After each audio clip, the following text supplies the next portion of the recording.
বর্ষার রাত। বাংলাদেশের এক নদীঘেরা গ্রামে বিদ্যুৎ ছিল না। চারদিকে শুধু বৃষ্টি আর কাদার গন্ধ। গ্রামের শেষ মাথায় দাঁড়িয়ে ছিল একটা পুরনো জমিদার বাড়ি। লোকজন তাকে বলতো কালো বাড়ি। কেউ সেখানে যেত না, কারণ যে ঢুকত সে আর আগের মানুষ হয়ে ফিরত না। রাত প্রায় 1টা। 3 বন্ধু রাফি, নাবিল আর জিসান সাহস দেখাতে বাড়িটার ভেতরে ঢোকার সিদ্ধান্ত নিল। হাতে শুধু একটা টর্চ আর মোবাইল ক্যামেরা। বাড়ির গেট ঠেলতেই করকর শব্দ হলো। মনে হলো যেন অনেক বছর পর কেউ দরজা খুলছে।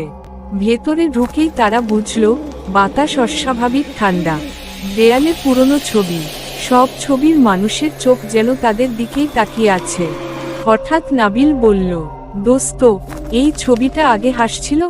রাফি টর্চ ধরল। ছবির মহিলার ঠোঁট সত্যিই একটু বাঁকা, কিন্তু কয়েক সেকেন্ড আগে সেটা ছিল না। তারা উপরে উঠতে লাগলো।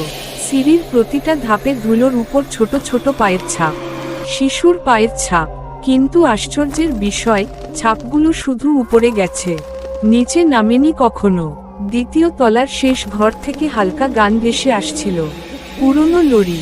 জিসান কাপা গলায় বলল, এখানে কেউ আছে। দরজা ঠেলে খুলতেই তারা দেখল একটা কাঠের দোলনা নিজে নিজে দুলছে। ঘরের কোনায় বসে আছে এক ছোট মেয়ে। সাদা ফ্রক, লম্বা চুল, মুখ ঢেকে রেখেছে। সে খুব আস্তে বলল, তোমরা কি আমার মাকে দেখেছ? 3 জনের কেউ উত্তর দিতে পারল না।